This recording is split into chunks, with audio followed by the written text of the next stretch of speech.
जय हिंद विद्यार्थियों, आज हम पढ़ने जा रहे हैं कक्षा 9वीं क्षितिज से पाठ दो बैलों की कथा, जिसके लेखक हैं मुंशी प्रेमचंद। बच्चों, मुंशी प्रेमचंद का जो जीवन है पूरा संघर्ष में व्यतीत हुआ। इनका जन्म 1880 एवं मृत्यु 1936 में हुई। आज हम पढ़ते हैं उनकी द्वारा रचित कहानी दो बैलों की कथा। मुंशी प्रेमचंद जी ने गधे को सबसे ज़्यादा बुद्धिमान जानवर माना है। जब हम किसी को बेवकूफ़ कहना चाहते हैं तो गधा इसका सर्वोत्तम उदाहरण है।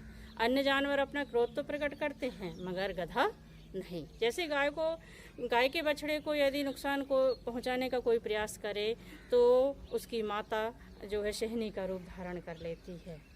कदाचित सीधापन हमेशा अच्छा नहीं होता है। देखिए ना, अफ्रीका में भारतवासियों की क्या दुर्दशा हो रही है। बेचारे जी तोड़ मेहनत करते हैं, फिर भी अच्छे नहीं माने जाते हैं। इसलिए सीधापन इतना भी आवश्यक नहीं है जितना गधा में होता है। गधे का एक सबसे छोटा भाई और भी कहा जा सकता है, जिसे कहानी में मुंशी प्रेमचंद जी ने बैल को कहा है। झूरी नामक काछी के पास दो बैल थे जो पछाई जाति के थे, और हीरा और मोती उनका नाम था। दोनों बैलों में बहुत ही भाईचारा था। बड़े आपसी प्रेम भाव के साथ मुख एवं सांकेतिक भाषा से अपना सुख दुख को प्रकट किया करते थे। एक बार क्या होता है कि झूरी की ससुराल से उसका साला गया आता है और दोनों बैलों को ले जाता है। झूरी जो है उनको गया के साथ दोनों बैलों को भेज देता है। अब हीरा और मोती ये समझते हैं कि झूरी ने उनको बेच दिया। वो आपस में मन ही मन मुख और सांकेतिक भाषा से यह सोचने लगे कि उन्हें बेच दिया गया है। आपस में विचार विमर्श करते कि कहीं उनको बेच तो नहीं दिया गया है। यदि उनके मालिक को उनसे कोई शिकायत थी तो क्यों ना उन्होंने हमसे कहा, हम और भी मेहनत करते। ज़्यादा सा है तो हमको खाने को कम देते, अच्छा भूसा नहीं देते। मगर जो प्रेम उनको झूरी से मिला वो अन्य किसी और जगह से कैसे मिलता। बेचारे हैरान परेशान किसी भी तरह ज़बरदस्ती गया के घर पहुंचते हैं। घर पहुंचते ही दोनों को बांध दिया जाता है। भूसा, सूखा भूसा जिसे हम कहें, वो खाने को दे दिया जाता है। दोनों घर पहुंचते हैं, देखते हैं जो प्यार उन्हें झूरी से प्राप्त हुआ था वह गया के यहाँ जाकर को उनको नहीं मिला। दोनों ने विचार किया क्यों ना जब सब सो जाएं तो हम भाग चलें। दोनों की सहमति बनी और रात को सभी के सो जाने के बाद दोनों भाग खड़े होते हैं। प्रातःकाल जब झूरी धूप ताप रहा था तो देखता है कि हीरा और मोती उनके घर वापस आ जाते हैं। वह दोनों को गले लगा लेता है। यह देखकर गांव के सभी लोग, बच्चे उसका स्वागत करते हैं और कहते हैं तो उन्हें तो वीर की उपाधि से विभूषित किया जाना चाहिए। कहानी इस तरह आगे बढ़ते हुए फिर चलती है और दूसरे दिन झूरी का साला गया फिर आता है। अब की बार वह दोनों को बैलगाड़ी में जोत कर ले जाता है। घसीटते किसी भी प्रकार दोनों बेमन से फिर से गया के घर पहुंच जाते हैं। दूसरे दिन फिर वही कहानी दोहराई जाती है। झूरी का जो साला है दोबारा आता है और अब वह उन दोनों हीरा और मोती को गाड़ी में जोता लेता है और किसी तरह मार मार करके उनको अपने घर ले जाता है ज़बरदस्ती। दोनों बेचारे बेमन से चले तो जाते हैं, देखते हैं उनका वहाँ कोई अपना नहीं है। सब कुछ अनजाना लग रहा है, बेगाना लग रहा है। सुख दुख की बातें करने वाला झूरी भी उनके पास अब नहीं है। किसके गले लगता, कौन उनको प्यार करता, ऐसी यादें अपने मन में संजोए हुए देखते हैं कि वही रूखा सूखा भूसा जो है गया उनके सामने डाल देता है। दोनों ने भूसा नहीं खाया, नांद में पानी भी नहीं पिया और बेमन से पड़े रहे। दूसरे दिन फिर वही बात होती है। गया जो है उनको खेतों में ले जाता है, खूब जोतता है, डंडे मारता है। विद्रोही की जो ज्वाला है हीरा और मोती के मन में भड़क रही थी, परंतु क्या करते, बेचारे मजबूर थे। जैसे तैसे समय व्यतीत हो रहा था। एक दिन दोनों आपस में विचार करते हैं कि क्यों ना यहाँ से भागा जाए। विचार करने लगते हैं। ऐसे चलते चलते एक दिन देखते हैं कि उनके यहाँ एक बालिका रहती है, वो आती है और दोनों को 2 रोटियां खिला करके चली जाती है। हर दिन यही क्रिया होती है। उस बच्ची की दी हुई 2 रोटियों से उनका पेट तो नहीं भरता है, परंतु उनकी जो प्रेम की भूख है वह अवश्य हीरा और मोती की शांत हो जाती है।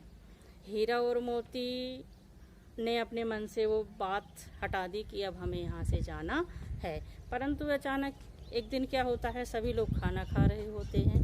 बच्ची आती है धीरे से और उनको प्यार करने लगती है। हीरा और मोती भी उसे चाटने लगते हैं। बालिका धीरे से उन दोनों के कान में कहती है कि घर में बात चल रही है कि कल से तुम दोनों की नाक में नाथ डाल दी जाए ताकि कहीं भाग ना सको। तो ये सारी बातें वो बालिका जो है हीरा और मोती को बता देती है और धीरे से उन दोनों की रस्सियाँ खोल देती है। हीरा और मोती कुछ समझ पाते इससे पहले ही वह चिल्लाने लगती है जोर जोर से, दादा ओ दादा, दादा ओ दादा, ये बैल भागे जा रहे हैं, पकड़ो इनको, पकड़ो। हीरा और मोती दोनों दौड़ लगा देते हैं। दौड़ते दौड़ते बहुत दूर पहुंचते हैं, लेकिन देखते हैं कि उनकी जो जानी पहचानी गली थी, हड़बड़ाहट में वह छूट जाती है और वो दूसरी जगह पर आ जाते हैं। परंतु सामने देखते हैं कि हरे मटर का खेत उन्हें दिखाई देता है। तो भूखे प्यासे तो वो थे ही, तो शुरू हो जाते हैं वहाँ पर मटर के खेत में जाकर के खाना खाने के लिए। खाते खाते जब दोनों मस्त हो जाते हैं, उनका पेट भर जाता है, तो दोनों आपस में अटखेलियाँ करते हैं, प्रेम करते हैं और एक दूसरे को गिराने, चाटने, पुचकारने का काम करते हैं। करते करते देखते हैं अचानक उनके सामने एक सांड आ जाता है। वो बड़ा ही ढील डोल में ऊंचा पूरा और हीरा और मोती से अच्छा स्वस्थ और बलशाली दिखलाई पड़ रहा था। हीरा और मोती विचार करते हैं कि शत्रु सामने आ गया है, अब इससे कैसे लड़ा जाए। तो दोनों विचार करते हैं कि यदि सामने से वार करेंगे अकेले अकेले तो इससे कभी जीत नहीं पाएंगे। तो ऐसा विचार करते हुए दोनों कहते हैं कि चलो हम दोनों एक साथ वार करते हैं।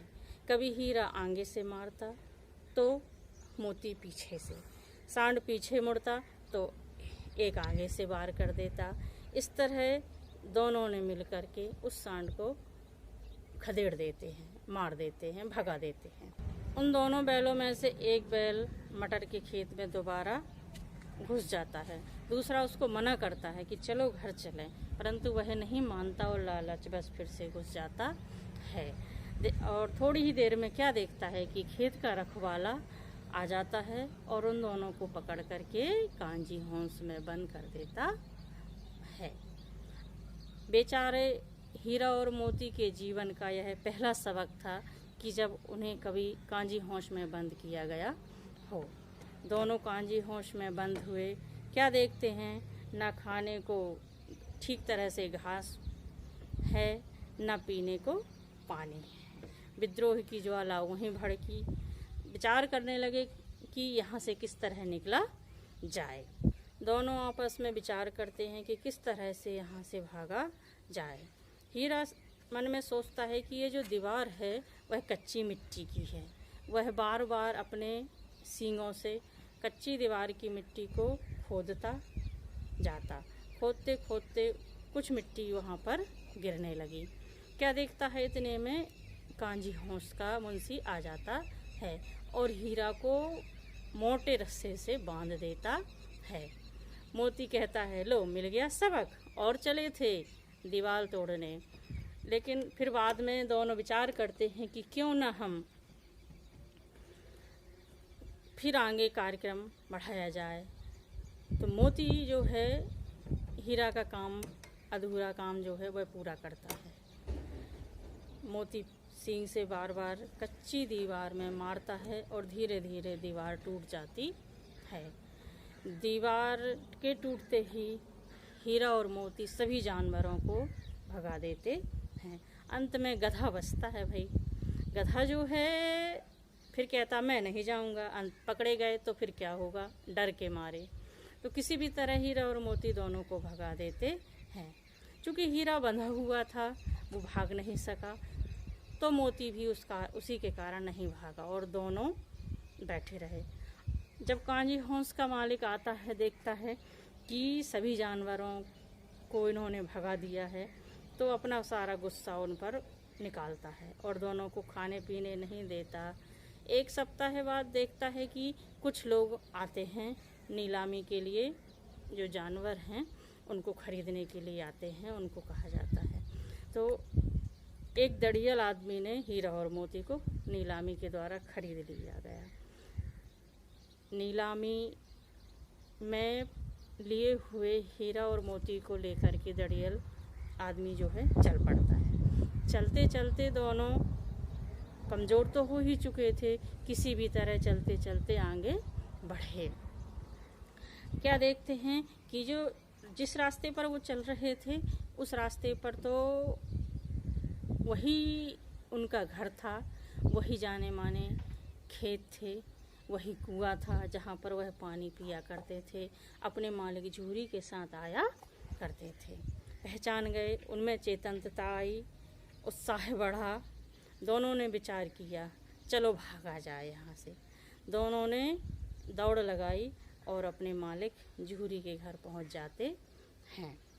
झूरी दोनों को देखता है, वह भी उनसे लिपट जाता है।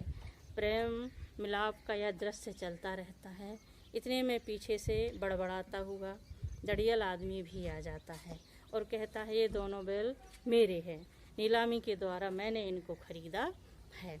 तब झूरी उनको जवाब देता है कि इन दोनों बैलों का मालिक मैं हूँ, जब मैं बेचूंगा तभी आप इनको ले जा सकते हैं। इन दोनों बैलों का मालिक मैं हूँ, जब मैं इन्हें बेचूंगा तब ही तुम इनको खरीद सकोगे। और उनको वहाँ से भगा देता है। पीछे पीछे मोती भी जाता है उसको खदेड़ता हुआ और कहीं देखता है कहीं ये दड़ियल आदमी फिर से लौट कर तो नहीं आ रहा है। जब वह संतुष्ट हो जाता है कि अब वह भाग गया, तो दोनों अपने मालिक से आकर के फिर वही प्रेम पूर्वक वार्तालाप करते हैं, वही प्रेम का मेल मिलाप चलता है और सभी खुश होते हैं। गांव वाले भी देखते हैं कि इन विजयी सूरमा योद्धाओं को किस तरह से जंग लड़ते हुए अपने घर वापस आ जाते हैं। तो छात्रों, इस तरह से हमारी कहानी दो बैलों की कथा यहाँ पर समाप्त होती है। धन्यवाद।